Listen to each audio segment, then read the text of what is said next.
Wa kana mulkuhu arba'ami'ati sanah. Begitu disebutkan dalam kitab sejarah. Wa kana mulkuhu arba'ami'ati sanah. Dia berkuasa 400 tahun lamanya. Penguasa tunggal syarqan wa gharban. Dari mulai belahan timur dunia sampai ke barat. Tunduk dalam kekuasaannya. Lalu kemudian datanglah Nabi penyeru kepada tauhid menghadap penguasa yang hebat, raja segala raja di atas dunia. Menyembahlah kepada Allah. Lalu apa jawabnya? Dengan sombong dan angkuh dia berkata, Arabbun ghairi, Arabbun ghairi, adakah Tuhan lain selain aku? Adakah yang lebih berkuasa di dunia ini selain aku? 400 tahun membuat dia merasa bahwa dia Tuhan. Sampai-sampai keluar dari mulutnya, Arabbun ghairi, adakah Tuhan selain aku? Lalu kemudian apa yang terjadi? Allah subhanahu wa ta'ala mengirimkan ba'udah. Dalam Al-Quran Allah mengatakan tidak malu menciptakan ba'udah, nyamuk. Inna Allah la yastahi ayyadriba masalam ma ba'udah. Allah tidak malu menciptakan seekor nyamuk. Wa ma fauqaha, lebih kecil daripada nyamuk. Apa yang terjadi? Nyamuk itu masuk ke dalam lubang hidungnya.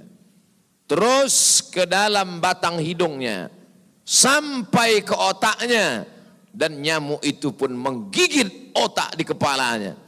Lalu kemudian dia mengambil martel memukul-mukul kepalanya.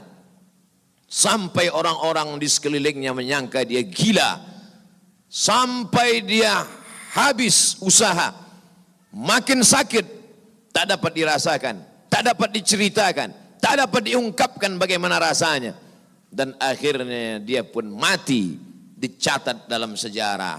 Dia bernama Namruz. Begitu Allah bercerita tentang orang-orang angkuh dan sombong. Dia tidak mati disambar petir.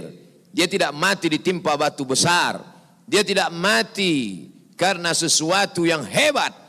Tapi dia mati karena makhluk yang hina. Yang kita pun dapat membunuhnya dalam satu kali tepukan. Berpuluh nyawa nyamuk akan mati. Tapi begitu Allah Ta'ala ingin menunjukkan kesombongan, keangkuhan orang-orang yang merasa dirinya Tuhan. Jawabannya adalah kuasa Allah Subhanahu wa Ta'ala. Hari berganti, musim berubah. Dunia ini diisi oleh orang-orang yang angkuh dan sombong. Selesaikah dunia dengan matinya Namruz? Tidak. Lahir lagi generasi yang lebih canggih daripada Namruz. Lebih kejam daripada Namruz. Apa yang dia lakukan? Yuzabbihuna abna'ahum wa yastahyuna nisa'ahum.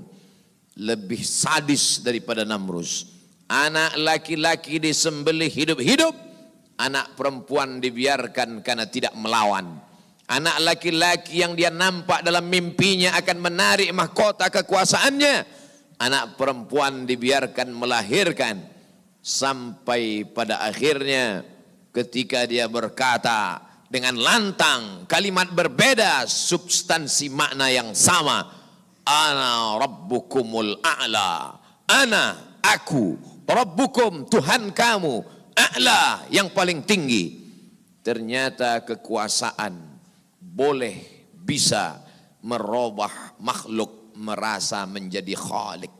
Orang kalau sudah terlalu lama berkuasa, melihat manusia tertunduk-tunduk ketakutan, maka berubah dalam dirinya, berkata, kaulah yang paling berkuasa, engkau adalah Tuhan. Itu pernah terjadi pada Namruz dan menular kepada Farao.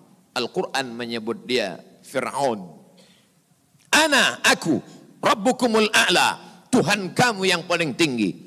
Bagaimana cara Allah mematikan Fir'aun? Diceritakan dalam Al-Quran.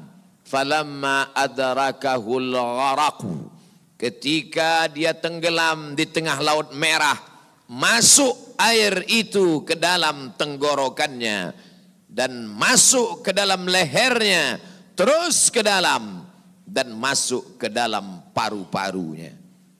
Sebodoh-bodoh anak kecil tidak akan ada air masuk ke dalam paru-parunya. Anak kecil yang belajar minum, kalau sampai air masuk ke dalam saluran nafasnya, dia pasti akan tersedak. Tersedak adalah kuasa Allah. Kenapa? Karena ada saluran nafas, ada saluran minum. Udara tidak akan mungkin diisi air, karena kalau sampai air masuk ke saluran udara, maka hancurlah paru-paru. Allah ciptakan satu kuasa bernama tersedak. Tersedak adalah kuasa yang paling ringan. Anak kecil yang tak ada daya upaya pun pasti akan tersedak. Tapi Allah ingin menunjukkan kepada Fir'aun, jangankan untuk menggenggam dunia, jangankan untuk membunuh Musa, jangankan untuk mengejar Bani Israel, untuk tersedak pun kau tak kuasa, wahai Fir'aun. Apa yang terjadi? Fir'aun mati. Kenapa Allah mematikan Fir'aun dengan air? Kenapa tidak dengan batu? Kenapa tidak dengan petir yang menggelegar? Mengapa dengan air? Karena dulu bayi yang tak berdaya itu dihanyutkan ke tengah air. Wa auhayna ila ummi Musa, kami wahyukan, kami ilhamkan, kami bisikkan ke hati ibu Musa, an ardi'ihi, susukan anakmu. Fa in khifti alaihi, kalau kau takut anakmu ini akan disembelih Fir'aun, fa alqihi fil yammi, hanyutkan dia ke sungai.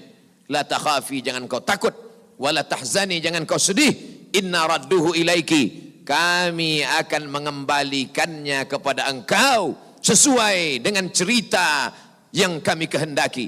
Waja'iluhu minal mursalin, dan kami akan menjadikan dia salah satu daripada rasul yang kami pilih. 5 di antara rasul itu, salah satunya adalah Musa alaihi salam. Musa, bayi yang tak berdaya, dicampakkan ke laut, dicampakkan ke sungai Nil, selamat. Bayi yang tak dapat berenang, bayi yang tak ada kuasa, bayi yang tak ada daya upaya, selamat di atas air.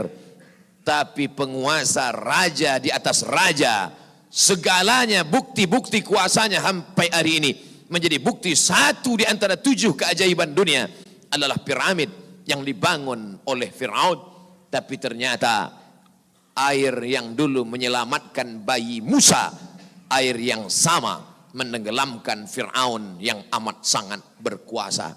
Sekali lagi Allah ingin bercerita kepada manusia bahwa mudah bagi Allah melenyapkan makhluk-makhluk yang sombong, yang merasa diri gagah perkasa, manusia yang terkena penyakit amnesia, terlupa bahwa dia hanyalah makhluk, paru-parunya ciptaan Allah, udaranya titipan Allah, hembusan nafasnya dan tarikannya semua atas kuasa Allah. Mestinya dia berkata, la haula wa la quwata illa billah. Berakhir episode Fir'aun. Selesaikah dunia?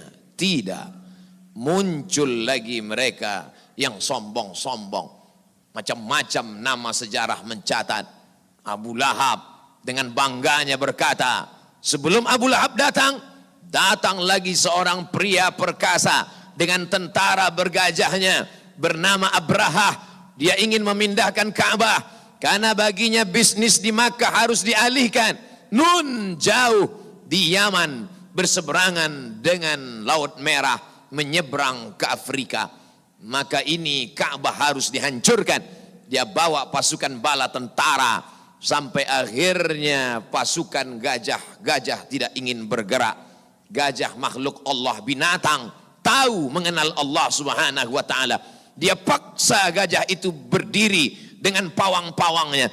Akhirnya gajah itu berjalan karena amat sangat terpaksa dan di bawah tekanan. Sampai akhirnya apa yang terjadi? Datang Abdul Muttalib membawa kunci Ka'bah. Dia serahkan kepada Allah. Dia katakan di depan pintu Ka'bah, inna lihadzal baiti rabban yahmih. Sesungguhnya Ka'bah ini ada Rabb, ada Allah yang menjaga dan memeliharanya. Bukan aku yang menjaganya, kuserahkan kepada penjaganya. Inna lihadzal baiti rabban yahmih. Sesungguhnya Ka'bah ini ada penjaganya, kuserahkan dia kepada Engkau ya Allah. Apa yang terjadi? Fa arsalna alaihim tayran ababil. Kami kirimkan kepada mereka burung ababil yang dibawanya tarmihim, melontar, melempar mereka pasukan Abraha bergajah bihijaratin, dengan batu-batu min sijil, yang dipanaskan di atas api neraka. Apa yang terjadi pada pasukan Abraha? Faja'alahum ka'asfim ma'kul, mereka seperti daun-daun yang dimakan ulat. Tahun peristiwa itu terjadi disebut dengan Amul Fil, tahun gajah, tahun kelahiran Sayyidina wa Maulana Muhammad sallallahu alaihi wasallam. Hari berganti, musim berubah, isi dunia sebenarnya itu-itu saja, namanya berbeda, tapi sebenarnya makhluknya itu-itu saja. Dia pernah bernama Namrus, dia pernah bernama Fir'aun, dia pernah bernama Abraha. Selesaikah dunia? Belum. Dunia terus berlanjut, melahirkan makhluk-makhluk. Ada yang rendah hati dan tawadu, ada yang zuhud dan ridha, ada yang mencari kemuliaan Allah, ibtigha'a mardatillah. Tapi ada yang dititipkan harta dan kuasa. Pertama dia merasa dia punya, lama-lama dia merasa alam semesta pun bersimpuh sujud di kakinya. Karena dia lihat tidak lagi ada orang yang berani mendongakkan kepala, tidak lagi ada yang berkuasa, tidak ada lagi yang berani bersuara keras, lantang, semuanya ketakutan. Sampai akhirnya dia berkata dalam hati, aku adalah penguasa jagat raya. Kemana mereka semua? Mati. Ketika penguasa-penguasa dunia modern dengan kecanggihan teknologi berkata, kami bisa menangkal gempa. Gempa sebagaimana apapun kuatnya bisa kami atasi. Ternyata begitu ujian Allah itu datang, bangunan yang mereka bangun porak-poranda, hancur berkeping. Datang lagi satu penguasa berkata, kami yang paling banyak jumlahnya di atas dunia, kami yang bisa menguasai alam semesta. Mana itu Tuhan? Mereka tak pernah mengenal Tuhan, karena mereka adalah komunis, karena mereka adalah ateis. Bagi mereka agama itu hanyalah candu. Orang yang terkena narkoba bagi mereka sama dengan orang yang dimabuk oleh agama. Karena bagi mereka agama ini hanya opium saja. Manusia yang stres, manusia yang depresi, lalu dia menjalankan agama. Agama bertentangan dengan komunis, agama bertentangan dengan keyakinan ateis. A tidak, T Tuhan, is keyakinan ateis, keyakinan yang meyakini tidak ada Tuhan. Mana itu Tuhan? Tidakkah kita melihat ucapan mereka sama seperti ucapan Fir'aun, yang keluar dari mulut mereka sama seperti yang keluar dari mulut Namrus? Mana kuasa Allah? Allah mengirimkan bakteri-bakteri kecil, kuasa itu pun roboh, hancur berkeping.